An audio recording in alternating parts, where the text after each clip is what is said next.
How's it going, everybody? Brad here today, and we are back with your Kansas City Royals, ready to take on the second half of the season here. All-Star voting is underway IRL and here in the game. Obviously, guys, we're at the All-Star break. We're on a fantastic run. Yes, we just lost the series to San Diego. We did win the final game with Zach Gallen, 11-2, 246. He is pitching himself into another Cy Young campaign. And honestly, the team is performing phenomenally. Now, we have really cooled off in the last month, the month of July, I believe, June, July. Has not been our best month, but with 63 wins, we are still clearly the second best team in baseball. 9 wins above the Rays, 8 wins above the Twins, 8.5 games, actually, and then 9 wins above the Astros. So really, we are the best team in the AL, which is what I set out to do. At this point, second half of the video, or the second half of the season, I would like to catch the Dodgers if at all possible. Mostly just want to lock down the 1 seed in the AL, but if we catch the Dodgers, that would be great. We also have to sign our draft picks. It's a really intriguing draft class. We took this left fielder in the first round, Lauren Corona.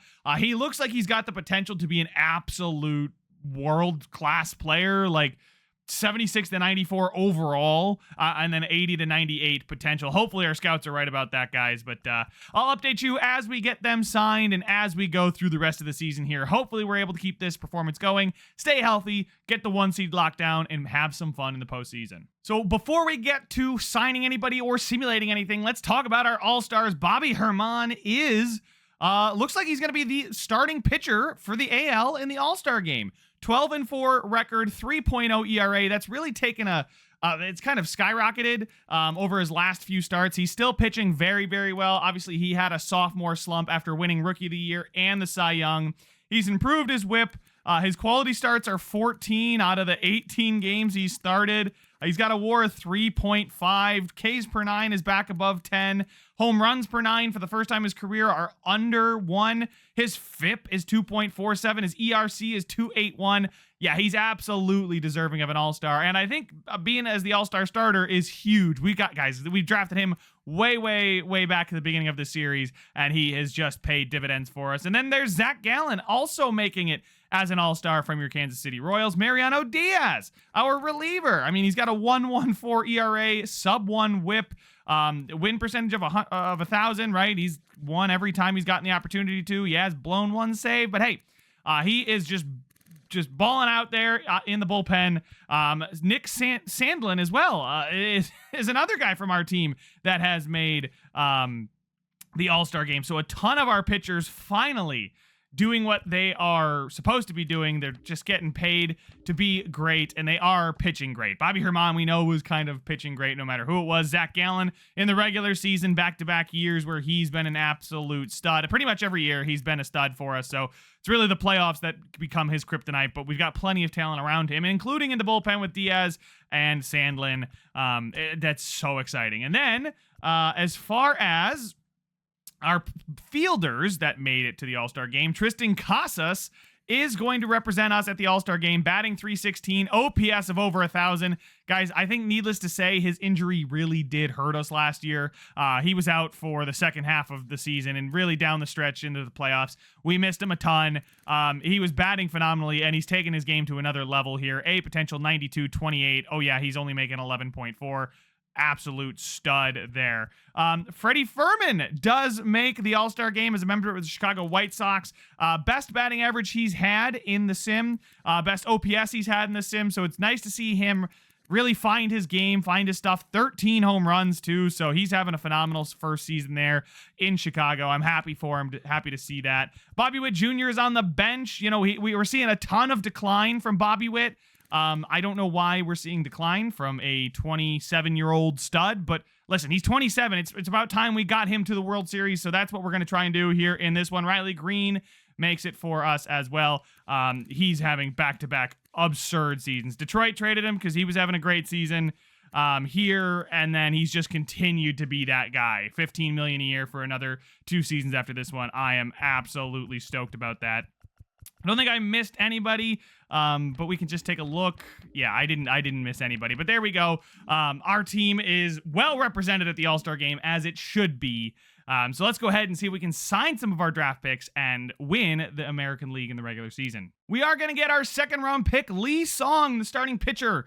We had him ranked 7th overall in the class. Yes, the scouting progress is only 80%. Not going to dilly-dally. I want to get these guys scouted. I want to get them signed. He basically took one notch above what was initially offered, and that is great. The one I am worried about is Lauren Corona. 31% interest is not good. We're getting 5% interest every 2 days, though, so that's nice. Doug Smoove, our compensatory pick here. Probably will be able to get him signed. He's a relief pitcher. We ranked him as the second best player in the class, so let's give him basically his offer. Okay, he's going to decline it. We'll give him a couple more days. I'll fill you guys in as we get more of these guys to sign. Our bonus allotment is 8.4. We don't actually, you know what? No, we're okay. We're okay. I was worried because we got 1.8 and 2.6. That's 4.4. And I was worried about the rest of these guys, but they aren't really adding up to much.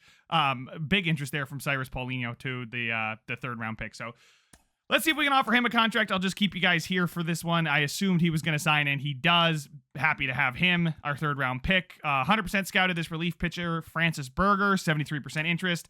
Find it hard to believe that if I bump that up, he's going to decline it. Yeah, he's not going to. Solid player. Doesn't look like he's got superstar potential, but as a reliever, you don't need to have 99 potential. I'd take a reliever in the mid-80s any day of the week.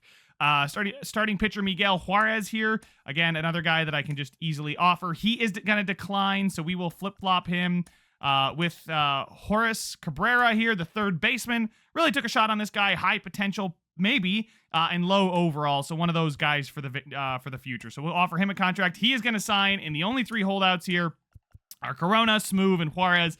I'll let you guys know when we get them, or if something crazy happens, because we really need to get Lauren Corona to sign. And there you go. Doug Smoove is going to sign the dang contract. 92% scouted. Still looks like a gem of a reliever. 64 to 77 overall. He's somebody that's going to be here probably not next year, but the year after, and it's going to really help our bullpen. Heck, I might even start him as a rookie in the bullpen, depending on how the cap situation or the budget situation goes. Hopefully he does decide to, hopefully he is as good as he looks. And then Miguel Juarez here. I was going to say, it shouldn't take too much deliberating. 90% scouted. Looks like a high floor, low ceiling type player as a starting pitcher. Somebody for depth. Maybe a long reliever of the future. I don't know. Maybe he's just a career minor leaguer, or maybe a trade bait. Well, this one really hurts. All of a sudden, the overall and potential just randomly took a nosedive on us here. I thought it would just kind of get, shrink, because I feel like 67 was never in the cards for his potential. Neither was 63 overall, maybe, but wow. Lauren Corona has signed. Way less excited now. That I almost wish I would have found out on August or September 1st or whenever. I think it might be August 1st. Either way, ouch. That hurts. Hopefully our scouts are wrong and they took a second look and they're just being apprehensive. I don't know. That sucks. So we're up here at the trade deadline, and I really don't think there's anybody that I would like to trade for or trade away. I don't know. I mean, Tristan McKenzie, we've talked about it, but I feel like he's better just served, as a player on the roster rather than moving on from him. Nolan Gorman is a guy that is in need of a contract extension. Is batting well, not as well as last year, but he is going to match his home run tally, you'd have to assume. He's looking for $21 million a year, so it is a little bit more than what I had. What I could be offering him previously. I will give him a contract. Oh, there we go. Yeah, now we can potentially get 18.5. Can I get him for $18 million a season? Yeah, let's get him $18 million a season to be a star for us for 4 years. $72 million. The salary is too low. Okay, how about $19 million a season? That's about what we projected for him anyway. $19 million a year for 4 years. I cannot afford to offer this contract. I will give him every dollar that I can afford to offer him. 18.9. All right, and he's going to be back, so we do need to find some money from somewhere. Nick Sandlin is pitching phenomenally. The Astros have been trying to get him away from me. He's our closer, though. 31 saves. I ain't letting that one go. Caleb Ferguson pitching great in the bullpen. A cheaper signing, if you will, 2.9 1 year. Dominic Franco has had 214 at-bats, batting 280, OPS of 764. I can't complain about a guy that's going to do this. 1.4 WAR off the bench. I mean, listen, I'm fine with that. Adbert Alzolay, reliever, he's doing his job. He's doing exactly what we needed him to for $750,000. Foley and Bilotti. Foley is probably a guy that I could get rid of. His contract is $2.9 million. It's only one more year, but maybe if somebody wants to give me something for him, I mean, heck, I'm all for it. But he could be a guy. You know what? Foley might be a guy that we call up. I know we like to call up guys like Julio Villalobos, but Jason Foley's a guy that we'll call up when the roster expands, so I'm not going to actually move on from him. We're going to view the trade blocks, and there's some big names here. Brandon Marsh, Randy Arozarena, Willie Castro here is a decent second baseman. Jonah Heim, Nathaniel Lowe. Like, nothing here is screaming, I have to go make a move for them right now. Ronnie Mauricio here, 27 years old. The center fielder, Drew Jones, 81, A potential. Miguel Vargas, Jacob Gonzalez. So there's plenty of names there. Elmer De Villar, that's a really good catcher. That is a really good catcher. Well, batting wise, yeah. Fielding wise, I'd like to see him to be a little bit better. The arm is okay, but I mean, I don't know what it would take to get him. Avila and Romero, no thank you. I'm just going to say no. And I think we're okay with what we've got. I'm okay with our prospects. I'm okay with our team. We've gotten, we locked down Nolan Gorman. I'm very happy with how this is going, guys. And you can see as we get to the last day to sign draft picks, Detroit, we beat them, which is good to see. Tristan McKenzie comes up next. And we have now reached 70 wins. So we finally reached the Dodgers. We're 5 games back at the Dodgers now. We might have pulled a game back. They are on a 3-game losing streak. We are on a 2-game winning streak. So I guess we pulled a couple games back. They're 5-5 in their last 10. We're 6-4. So yeah, we pulled one game closer to them. Beckway struggled. Jeff Tanaka tore it up in Double-A. 286. I love to see that because we know he's got the fielding, but if he can get that back going, that's great. Max Clark crushing Triple-A. That's our center field prospect with an A. Brian Mata pitched fantastically in Double-A. And there's a reliever. So yeah, Brian Mata here. Go take a look at him. Brian Mata has C potential. Okay. Oh, sorry. I was must have been thinking about Kevin Garcia. Not Brian Mata, or yeah, I don't know who I was thinking of, but the good news is, let's take a look at Jeff Tanaka. He's up to a 70 overall. The batting is growing. Like I said, like his fielding and arm, they're fine. I'd like the accuracy to be a little bit better, but he's good there. Taking a look at that bat, +4 to contact, +2 and 1 to his power. His discipline's grown by 5. He's batting .281 with .862 OPS. Oh yeah, Jeff Tanaka is going to be somebody in the future that we are absolutely loving to have. And then at center field, we've got Max Clark, 2375. He's growing. A little drop off in the power against righties, but the power against lefties has grown quite considerably. He does have 11 home runs and 406 at-bats. He's looking good, right? We still got a few more years to season him, right? Pete Crow Armstrong, Jackson Merrill. Wow, PCA is now up to an 87. You love to see that. Riley Green's up to a 71. Harrison Alonso's 71, I'm sorry, 91. And Harrison Alonso is at an 83. The contact's still there. The fielding is getting better. So finally his fielding's getting better. But no more delay. We have the last day to sign draft picks. Let's get through this Tigers game, which we sweep them in a quick 2-game series. Tristan McKenzie doing better. I've kept an eye on Tristan McKenzie's starts recently. He's been pretty good. He's beaten Detroit both times. He pitched against them recently, and then he beat Baltimore there 12-5. So he's won his last 3 starts. He's starting to turn around on the pitching, so I'm not necessarily convinced that we need to move on from him. But for us to make any kind of moves, period, we're going to need some space. But now it's time to view our draft picks. Is Lauren Corona what they said he was at the draft, or what he says at his signing? He's what he was at his signing, but we do have some decent players after him. So that is an absolute L. That's a massive L. That really, really hurts. 58 overall, 62 potential for our first round pick. 62 overall, Doug Smoove with 79 potential here. It was a little bit under, but honestly, as a relief pitcher, I'm kind of happy with how he's doing. What his breakdown is. Lee Song, though, 59 overall with 89 potential. Starting pitcher Cyrus Paulinho is 55 overall with 93 potential. So we really hit on those starting pitchers in the middle rounds. Francis Berger, it was on the low end of everything. 63 overall, 62 potential. Horace Cabrera, one of those for the future. Good speed, durability, 48 overall, 86 potential. He's not going to be somebody I think we're ever going to see. And then Miguel Juarez, like I mentioned, he was high floor, low ceiling. That's what he turned out to be. 75 potential, 66 overall. This is not a very good draft class for us. We do have a couple starting pitchers that could turn into something for us. And obviously, we've been churning through starting pitchers plenty. We have a ton in the organization. I'm using them as like relievers down in the AA. But honestly, not thrilled with this draft class. Would have liked to see it be a lot better. You can't win them all, but I would have liked to see Lauren Corona actually turn into something that's more than just, I'm literally going to cut him the first chance I get. Although he's probably good trade bait because he's young and he's got C potential. So somebody's going to give me a reliever for him. I'm sure of it. So we're now at September call-ups, the 1st of September in 2028 with 85 wins and 50 losses. We are 15 games above the Twins.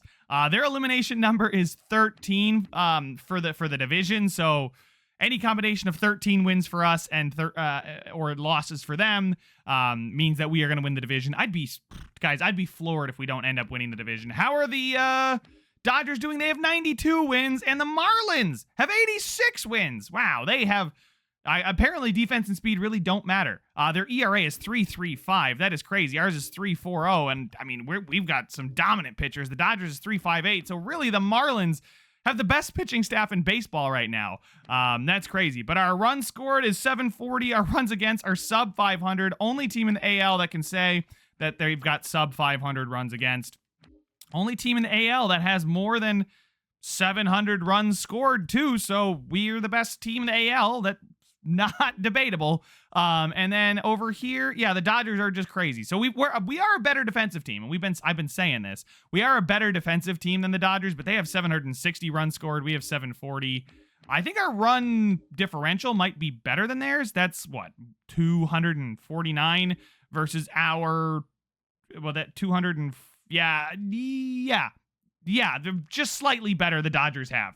I don't know. It's real close. We're doing all right, guys. We're ready to get to September call-ups. I am going to call up a reliever here, Foley. He's done his time down in the minors. He's a 70 overall. We're going to move him to the MLB, though. He's ready to be called up. And then we're going to need a fielder to be called up as well. Probably somebody for the infield, maybe. Julio Villalobos, growing so nicely. 79 overall. B potential. Ricky Tiedemann up to an 82 overall. You know, we stuck him as the long reliever this season. He's been pretty good. 11-2, 297. I think Bobby Herman was out for a little bit, so he got some run in there. Man, we have a lot of starting pitcher prospects, but maybe we'll call up Max Clark. Can Rocaforte can play other positions.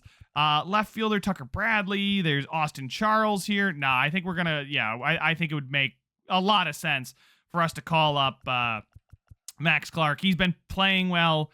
He can play anywhere in the outfield. He's a good fielder. We'll move him to the MLB. There we go.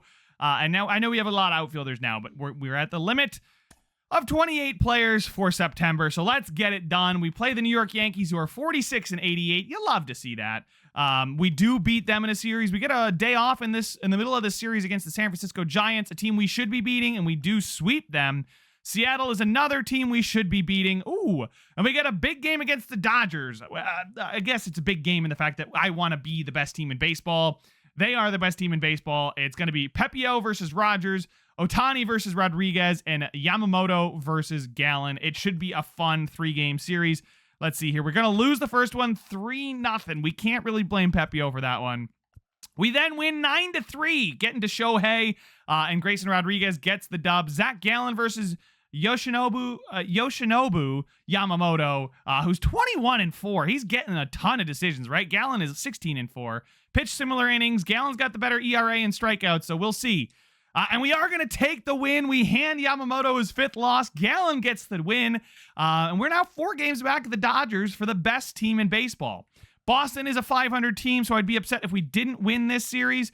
Adley Rutschman's got a chance to walk it off here. He does not do it, but in the next 2 games, Bobby Herman gets the decision with the win. And Pepio, it's been a fine 5th slot, right? 9-9, 4.24 ERA is not the best, but hey, our pitching staff is just really good anyway, so I'm not too concerned about it. Drew Rasmussen, holy moly, 2.59 ERA, 16-4, going up against Grayson Rodriguez, who is technically our ace.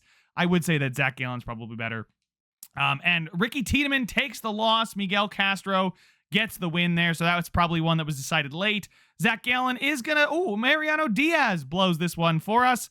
And the Twins sweep us. We get swept by the Twins, who listen, guys, I think they're eliminated. Yeah, we have won the division. It's now just a matter of staving off the Astros to win the American League. Can't we do that? We get another chance at Boston here, who's 7 games under 500. We got bases loaded. Jackson Merrill at the plate. Chance to give us the lead. And we do take the lead, and we win it.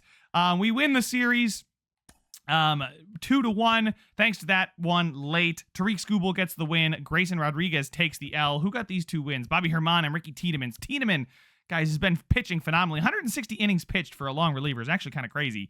And now we got Toronto and Cleveland to close out the season. So Toronto, we got Gallen, McKenzie, and Herman. Herman really does need to improve his ERA. If he's really going to be a Cy Young contender, really that's Zach Gallen. Against Garrett Whitlock, I'd assume that we would get the win. Come on, Casas. Walk it off for us here. Pete Crow Armstrong, and he does it. He does hit the home run to walk it off, or at least somebody does, as we were down 6-7. We win 9-3, and then we go on to sweep the Toronto Blue Jays. Tristan McKenzie getting another win, 4.43 ERA. Caleb Ferguson's ERA, he's 4-0, looking great. Tiedemann gets another win there, guys. You love to see it. We have eclipsed 100 wins, too. We are at 101. We can reach 104. We've been playing at this pace all season, 104 to 106. We do beat Cleveland. Pepio gets the win there. Grayson Rodriguez gets a tight win there, and we got a chance to get Zach Gallen his 18th win on the season. Can we do it? He's going against Nick Allen. We cannot. We lose 2-0, but 103-59, and we are going to be taking on the winner of the wild card. And there you see it, guys. We are the number 1 team in the AL. I doubt we are the number 1 team in baseball. 103 wins. The Dodgers finished with 107. That is crazy. They did cool off, but we just couldn't catch them. Almost 900 runs scored, so we did end up having a better offense than the Dodgers. They had 877 runs for. We had 892, and our runs against, sub 600 runs against. Wait, how many? Okay, how many runs per game is that? So that's 587 divided by 162. That's 3.62 runs against per game. Oh my goodness. That is ridiculous. 3.38 ERA, 281 batting average, guys. We had a phenomenal season. We were 52-29 at home, 51-30 on the road. Pretty much good wherever you go. We love our night games. The division, we were plus 12 in the division. That's really huge. That kept the Twins at bay, who have to play in the wild card now. The Rangers and the Rays were the other 2 wild card teams. The Orioles and Angels were right in there as well. But let's take a look at the stats for the end of the season. We got some league leaders. Bobby Herman is the leader in WAR. Bobby Witt Jr. leads in stolen bases. Nolan Gorman leads in runs, and Nolan Gorman leads in walks. So Nolan Gorman was getting on for us. The best batting average, though, is Bo Bichette. You can see Riley Green and Nolan Gorman up there, but Bichette batted .338 over 636 at-bats. That's kind of crazy. Ronald Acuna, .346. Ronald Acuna with .346 at 600. That is ridiculous. Let's take a look, though, at the awards. We do have some. Bobby Herman's going to win the Cy Young for the 2nd time in 3 seasons, and we have a gem. Speaking of a gem, Tristan Casas finishes runner-up as the AL MVP. 45 home runs, 303 batting average, 128 RBIs. Yordan Alvarez just had a monster season. 50 home runs, 134 RBIs, and batted .318 as well. In the NL, it was Shohei Ohtani with 53 and 143. The Cy Young, though, we continue our dominance. Bobby Herman, Zach Gallen, and Bobby Herman, and they go toe-to-toe yet again for another year. Guys, this is one hell of a dynamic duo. I signed Chris Paddock to be the dynamic duo with Zach Gallen. Who knew it was Bobby Herman all along. 18-6, 3.47 ERA, but 220 strikeouts. I mean, the ERA at 3.47 is a little high for me to say that he would be a Cy Young winner. But you can see his FIP was 258, so clearly he just wasn't getting the decisions, or wasn't getting the help with the fielders, excuse me. 3.08 ERC is crazy for a starter. Over 10 strikeouts per 9, 2.2 walks per 9, less than a home run per 9. Wins above replacement at, I don't know why I called it the full thing, but 5.8, tying his Cy Young season. This is back. Wow, he is just a star in the making. He's only got B potential, guys, but 87, just goes to show that not every time you need that A potential, ridiculous player. Sometimes players just simulate well. Bobby Herman, what a dude. The batting title goes to Bo Bichette. Nick Sandlin was almost the reliever of the year. In fact, Nate Pearson just had 12 more saves than he did. Otherwise, well, he just didn't get the strikeouts, but he had a great ERA. Rookie of the year goes to Isaac Pacheco. Spencer Jimenez and Ricky Dobson are the runners up there. Hank Aaron Award goes to Yordan Alvarez. Nolan Gorman was close, 315, 44 home runs. We hit some home runs this year, guys. Holy crap. Golden Glove, I don't think we're going to have anybody in any contention here. Left field, center field, right field. Silver Slugger, do we have anybody there? Tristan Casas, the best first baseman, 303, 45 home runs. Yeah, not only does he have power, he's got average. Vlad Guerrero, wow, that's some good revenge for Casas. They signed Vlad Guerrero. They got rid of him. He comes back and wins the Silver Slugger after Vlad Guerrero does for the Red Sox back-to-back years. Nolan Gorman is the best hitting second baseman. Colt Keith was up there for third baseman. Batting average was there. Home runs were not quite as good as Rafi Devers, and a few fewer RBIs as well. Shortstop, Bobby Witt, pretty much a down year for Bobby Witt in everything, right? I mean, his OPS did improve.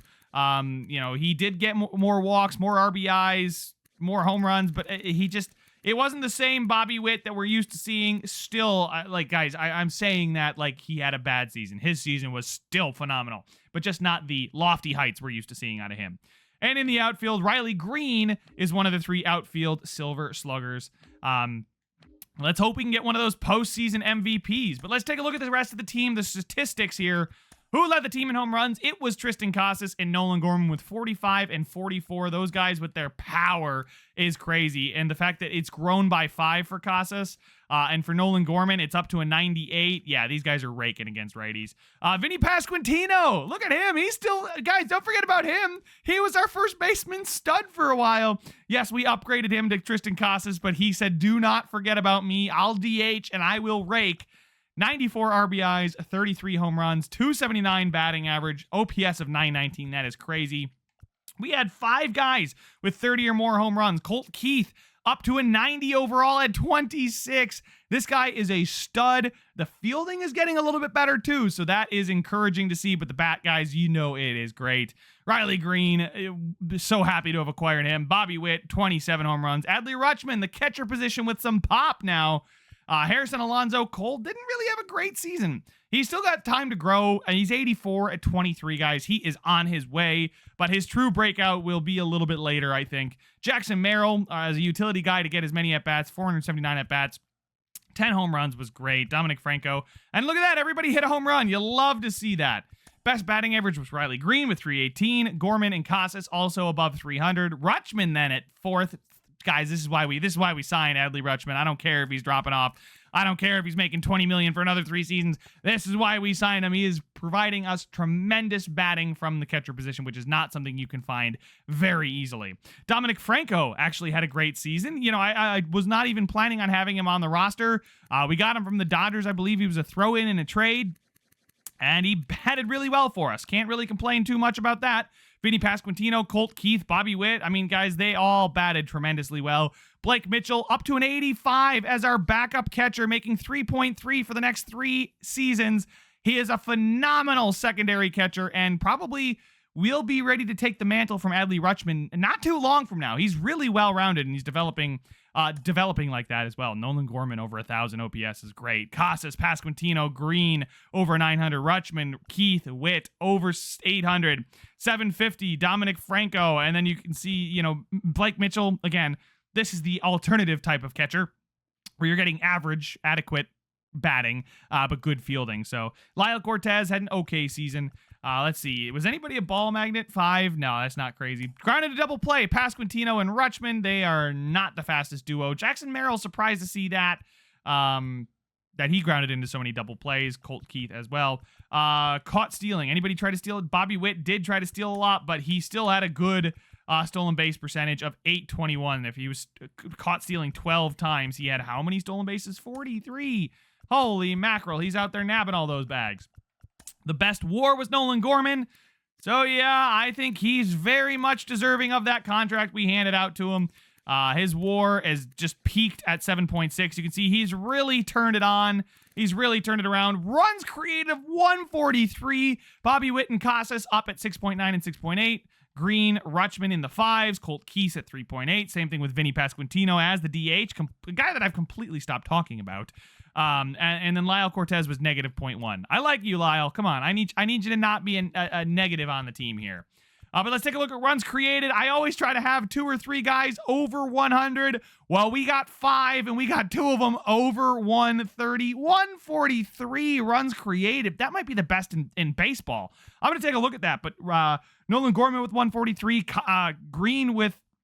Nolan Gorman with 143, Riley Green with 130, Tristan Casas with 129, Bobby Witt with 112, Colt Keith with 102, Vinny Pasquantino with almost 100 himself, Rutschman gave us 80 out of the catcher position, and then the rest is just gravy, guys. This is fantastic. So I'm going to take a look, see if the runs created, how high we were compared to the rest of the league. Holy mackerel, I don't think I'm going to find somebody with more than this. Shohei Ohtani with 185 runs created. That is insanity. The fact that he also pitches 173 last year. Good God, he's a cheat code. Oh my God, Acuna and Yordan Alvarez were at 150s and 160s. But I don't think I'm going to see anybody above 180. Oh, yeah, there's Shohei again. I don't know why he's back. So it looks just like that Nolan Gorman's in elite company. Acuna, Bichette, Ohtani, those guys are all above 140 here. Yordan Alvarez as well. But to have so many over 100, I think, is what makes us so dynamic and so deadly as a team. Take a look at the starting pitchers. Julio, what are you doing here, buddy? Oh no, did they reset my lines or my lineup? Oh no, who did they send down? They sent down Ricky Tiedemann. Are you kidding me? He was insane. He pitched 272. Can I move? Oh, he's on the playoff. Why is he on the playoff roster? He's used all 3 options. No, he's got options to use. Remove from playoff roster. A replacement must be added first. Okay, add to playoff roster. Yes. And then remove from playoff roster. Yes. Okay. There we go. All right. Ricky Tiedemann is back. I don't know why that happened. And I'm not going to let it screw up our best chance at going all the way that we've had since we've started here. Taking a look at the starting pitchers. There they are. All right. The ERA was Tristan McKenzie led the team in ERA the wrong way, but he did lead the team with 4.43 ERA. Listen, he wasn't great this season. He pitched better. But if I think I'm going to find money to spend, coming out of Tristan McKenzie's pockets. So we can move on from him in the offseason because we got Julio Villalobos, who's ready to come up. We've got Ricky Tiedemann, who clearly showed his stuff that he was ready. Like, Chicago pitched him. He was awful. We pitched him. He was phenomenal. He didn't have to start, which is the big thing. He got to come in and in less than advantageous situations as a long reliever and pitched just phenomenally well. Speaking of pitching phenomenally well, Zach Gallen might feel a little hard done that Bobby Herman won the Cy Young. Grayson Rodriguez wasn't even in the conversation, just probably because he didn't get enough wins, but he certainly pitched well enough for it. More strikeouts than Zach Gallen, better ERA than Bobby Herman, better whip than Bobby Herman. I mean, I don't know. Maybe the voters just like Bobby Herman. Maybe he's got a great personality. I think he does. But here we go. Taking a look at the WAR. Bobby Herman at 6.0. Zach Gallen at 5.1. Rodriguez at 3.6. Tiedemann out of the pen, 2.8. Pepio and then McKenzie at 1.2. You can't be an $88, $17 million starting pitcher and have sub-2 WAR. Like Ryan Pepio, cool. $2.5 million, 84 overall. He's just here because he's quality depth. Tristan McKenzie's supposed to be a star. He's far from it. His star is fallen.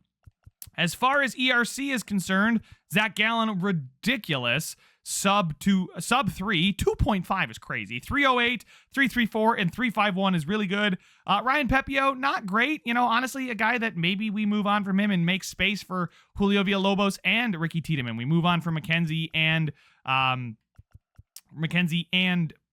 Pepio, and then all of a sudden we bring in Tiedemann and Julio Villalobos. Could be interesting. Take a look at the relief pitchers, though. Sort by innings pitched. Jojo Romero did not have a great year. He got that relief, the closer spot kind of taken from him. I don't know why. Our new manager, maybe he just doesn't like him, but definitely did not pitch like we're used to seeing him pitch. I don't think it's any cause for concern right now, but honestly, the rest of the bullpen did so well. Jason Foley here did really, really well. Didn't do much. 4.1 innings, no earned runs. Hey, I'll take it. As far as the WAR is concerned, these guys aren't really racking up WAR. ERC, Nick Sandlin was phenomenal as our closer. Roansy Contreras pitched all right, wasn't fantastic, wasn't terrible. I'd like to see him as a middle reliever, but I don't think I'm ever going to see that. Caleb Ferguson was a great addition, and then Jason Foley pitched lights out. Mariano Diaz and Jose Leclerc, oh man, they did it again. Jose Leclerc did not pitch well, so probably a guy that I'm ready to move on from. He's making $6.5 million for one more year. That won't be hard to move on from. Mariano Diaz is an 80 overall now at 23. We've got other guys. We just drafted a bunch. They did pitch all right. I can't say he pitched terribly. I mean, Mariano Diaz pitched great. Jose Leclerc did not pitch well. Taking a look at the roster, though, we want to add Adbert Alzolay back to the roster, who was just a lights-out pitcher. A sub-2 ERC, sub-1.8, 1.75. I mean, he's tremendous. So we're adding him to the playoff roster. Jason Foley, I'm sorry. You came up, you pitched 4.1 innings, and yeah, enjoy your $3 million because I'm not giving it to you again next year. But that is our roster. That is what is set. We take on the Twins or the Rays, a chance to exact some playoff revenge against two teams that have stopped us in the past.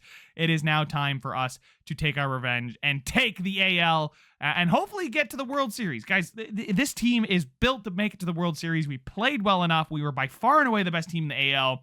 Things went well. Things are going to be fun in the postseason, but I will have to wait for that one in the next episode, guys. Make sure to leave a like if you enjoyed this one. Subscribe if you guys want to see some more, and I will see you guys in the postseason. It's a free for all, before we fall.